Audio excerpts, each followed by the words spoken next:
जय जय राम हरे राम राम जय जय राम हरे जय जय जय जय एकनाथा घरी पाणी वाहे हरी कावडीने शिखंड्या चंदन उगाळोनी करी वस्त्र वस्त्र भीमातिरी धूत सेवा.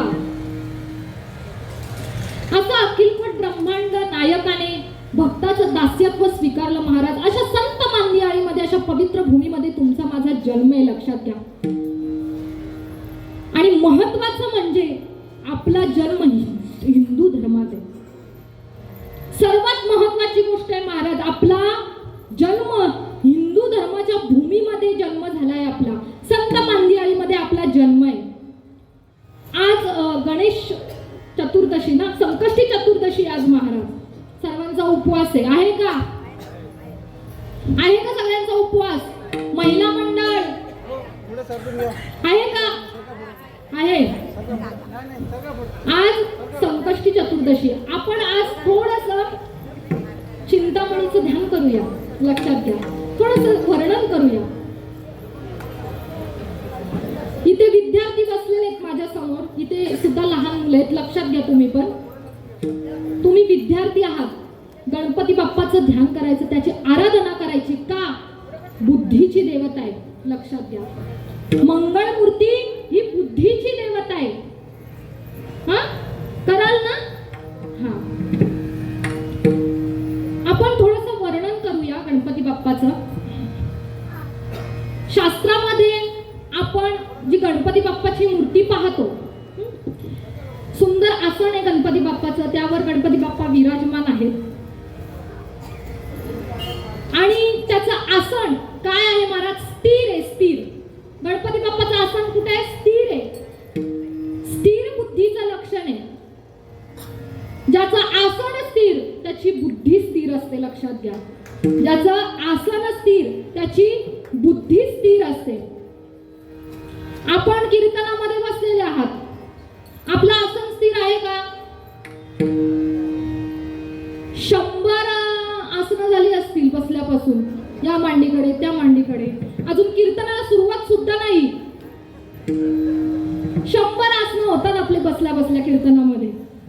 पण गणपती बाप्पाचं आसन हे स्थिर आहे. स्थिर बुद्धीचं लक्षण आहे ते. ज्याचं आसन स्थिर त्याची बुद्धी स्थिर आहे, लक्षात घ्या. गणपती बाप्पाला भलं मोठं पोट आहे. का हो एवढं मोठं त्याचं पोट? कोणी विचार केलाय का? का गणपती बाप्पाचं पोट मोठं आहे? बोला, का गणपती बाप्पाचं पोट मोठं आहे? मोदक खातो म्हणून का? मोदक खातो म्हणून का? नाही, ऐका. मोदक खातो म्हणून नाही. अख्ख्या जगाची पापं त्यांनी आपल्या पोटामध्ये सामावून घेतली, म्हणून त्याचं हे भलं मोठं पोट आहे. अख्ख्या जगाची पापं, आपली पापं सुद्धा त्याने पोटात सामावली आहेत, म्हणून त्याला पोट मोठे आहे त्याचं, लक्षात घ्या. लंबोदर म्हणतात आपण त्याला. आपण आरतीमध्ये सुद्धा म्हणतो लंबोदर पीतांबर फणीवर वंदना. काय? लंबोदर पीतांबर फणीवर वंदना. वा, फणीवर वंदना. वा वा वा वा. तसं नाही वाला. लंबोदर पीतांबर फणीवर वंदना. अहो, त्याचं सोडा, कार्य करताना सुद्धा आरती पाठ नसते. असते का? बरमोड्यावरच आरती करायला जातं ते महाराज. त्याची काय आरती पाठ असणार? हा, गणपती बाप्पा समोर जाताना महाराज नीट व्यवस्थित जावं, पांढरे शुभ्र कपडे घालावेत, नीट आरती म्हणावी. लंबोदर पीतांबर फणीवर बंधना सरळ सोंड वक्र तुटत्री नयना. लंबोदर पीतांबर फणीवर बंधना. ते पाप पोटातून बाहेर येऊ नयेत म्हणून त्याचं नागपाशाने बंधन केलंय, म्हणून फणीवर बंधना. म्हणून नागपाशाचं बंधन केलंय, ती पाप बाहेर येऊ नयेत म्हणून. एकंदरीत पाहता त्याचे हे 2 हात आहेत, 4 हात आहेत, बरोबर. 2 पाठीमागे, 2 पुढे. पाठीमागचे हात आहेत ते पाश आणि अंकुश, शस्त्रधारी आहे. गणपती बाप्पा शस्त्रधारी आहे. गणपती बाप्पाच नाही, आपले सगळे देव शस्त्रधारी आहेत, लक्षात घ्या. प्रभू राम हातामध्ये? प्रभू रामचंद्रांच्या हातामध्ये शस्त्र आहे का काय? धनुष्य. शाबाश, पोरं हुशार आहेत. भगवान श्रीकृष्ण शस्त्र आहे का? हा काय? सुदर्शन चक्र म्हणतात त्याला बाळा. श्रीकृष्णाच्या हातामध्ये सुदर्शन चक्र आहे, लक्षात घ्या. आणि भगवान विष्णू आहे का? शस्त्र आहे का भगवान विष्णूकडे? आहे. शंख चक्र गदा पद्मसहित करी भगवान विष्णू. आमचे सगळे देव शस्त्रधारी आहेत महाराज, सगळे देव शस्त्रधारी. म्हणून गणपती बाप्पाचे पाठीमागचे 2 हात आहेत, शस्त्र धारण केले दोन्ही हातामध्ये, पाश आणि अंकुश. दुष्टांचा वध करण्यासाठी गणपती बाप्पाने शस्त्र धारण केले आणि दुष्टांचा वध केला. गणपती बाप्पा सुंदर नृत्य करायचं महाराज. आपली पोरं करतात हळदीमध्ये तशी का? बाई वाड्यावर या, तसलं नाही. सुंदर नृत्य भगवंतांनी करावं.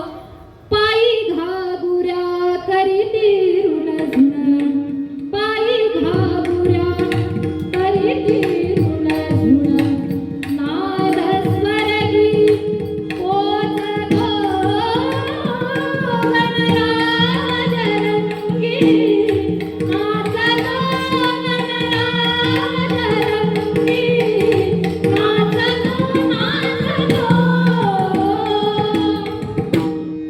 असं सुंदर नृत्य महाराज गणपती बाप्पांना करावं. पाठीमागचे 2 हात झाले, पाश आणि अंकुश. पुढचे 2 हात आहेत ते एक वर देणार आहे आणि एक हातामध्ये काय आहे? मोदक आहे महाराज.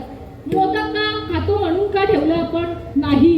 शास्त्रकार असे सांगायचे, त्या काळची यज्ञ संस्था चालावी म्हणून गणपती बाप्पाने 100 मोदकांचं, सॉरी 100 नाही, 1000 मोदकांचं हवन केलेलं.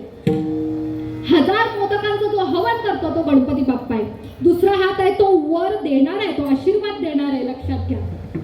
वर देणार आहे, भक्तांना वर घेणारा आणि अभक्तांना वर पाठवणारा असा गणपती बाप्पा आहे, लक्षात घ्या. गणपती बाप्पा आहे. आणि एकंदरीत त्याचे कान कसे तो महाराज? हा, कसं पटकन बोललात आपण, सुपासारखे. गणपती बाप्पाचे कान सुपासारखे. कोणी सांगितलं तुम्हाला? आई वडिलांनी का? नाही. कोणी सांगितलं? कार्टून मध्ये ऐकलं. गणपती बाप्पाचे कान सुपासारखे आहेत का? नाही महाराज. गणपती बाप्पाचे कान हे कशासाठी आहेत? विघ्न दूर करण्यासाठी, विघ्न झाडण्यासाठी आहेत ते कान गणपती बाप्पाचे. हलबिसी कर्ण युगुले तेथोनी जो कावारा उसळे, त्याचे निवाते विघ्न पळे, विघ्नांतक म्हणत तुझं. हलबिसी कर्ण युगुले तेथोनी जो कावारा उसळे, त्याचे निवाते विघ्न पळे, विघ्नांतक म्हणती तुझं. विघ्न झाडून लावणारा गणपती बाप्पा आहे, त्याचे कान. कॉन्व्हेंटच्या मुलांना विचारलं गणपती बाप्पाचे कान सुपासारखे आहेत. त्यांना कुठे माहितीये पाकळ्याचं सूप वगैरे? त्यांना हेच माहिती आहे. Soup, corn soup, tomato soup, हो ना? बरोबर का? अहो ते सगळं गेलं, आपली संस्कृती गेली. हळूहळू हळूहळू जायला लागले संस्कृती. आमच्या जुन्या महिला मंडळांना विचारा ना, पाकळ्याचं सूप, बरोबर का नाही? जातं सगळं गेलं ना महाराज, सगळं गेलं. आमच्या जुन्या बायका जात्यावर बसायच्या, छान ओवी आमची आजी गायची. सुंदर माझे जाते गे फिरते बहुतुके, ओव्या गाऊ कौतुके, तू ये रवा विठ्ठला. होतंय आपल्याला सुंदर असं गाणं. जात्यावर बसून ती ओवी गायची. सगळं गेलं महाराज. आता फूड प्रोसेसर आलं, सगळं मिक्सर आले, पाटावरवंटा गेला, सगळं विस्कळीत झालं. पण आपली संस्कृती आपण टिकवली पाहिजे, एवढं लक्षात घ्या. पुढे जाऊन गणपती बाप्पाचे डोळे कसे आहेत महाराज? सूक्ष्म आहेत. गणपती बाप्पाचे डोळे सूक्ष्म आहेत. सूक्ष्म डोळ्यांची माणसं बघा अति हुशार असतात. गणपती बाप्पाचे डोळे सूक्ष्म आहेत. सूक्ष्म गतीने जगाकडे पाहण्यासाठी गणपती बाप्पा आहेत. सूक्ष्म गतीने पाहण्यासाठी गणपती बाप्पा आपल्याला भर देतात. लक्षात घ्या. सूक्ष्म गतीने जगाकडे पाहण्यासाठी आपल्याला सांगतात गणपती बाप्पा. आणि या गणपती बाप्पाचं वर्णन आपण आज केलेलं आहे. आज संकष्टी चतुर्दशी आहे म्हणून थोडंसं आपण चिंतन केलं. त्याचं एक कीर्तन होईल महाराज याच्यावरती गणपती बाप्पाचं वर्णन करता करता. मी थोडक्यात तुम्हाला गणपती बाप्पाचं वर्णन सांगितलं. म्हणून गणपती बाप्पा हे दुष्टांचा संहार करण्यासाठी, धर्माची पुनर्स्थापना करण्यासाठी गणपती बाप्पा असतील, भगवान श्रीकृष्ण असतील, रामचंद्र असतील, धर्माची पुनर्स्थापना करण्यासाठी यांनी अवतार घेतले. यदा यदा ही धर्मस्य ग्लानिर्भवति भारत अभ्युत्थानम धर्मस्य तदात्मानं सृजाम्यहं परित्राणाय साधूनां विनाशाय धर्मसंस्थापनार्थाय संभवामि युगे युगे. संतांचं परित्राण साधण्याकरिता, दुष्टांचा संहार करण्याकरिता आणि धर्माची पुनर्स्थापना करण्याकरिता गणपती बाप्पाचा अवतार आहे. विठ्ठल विठ्ठल.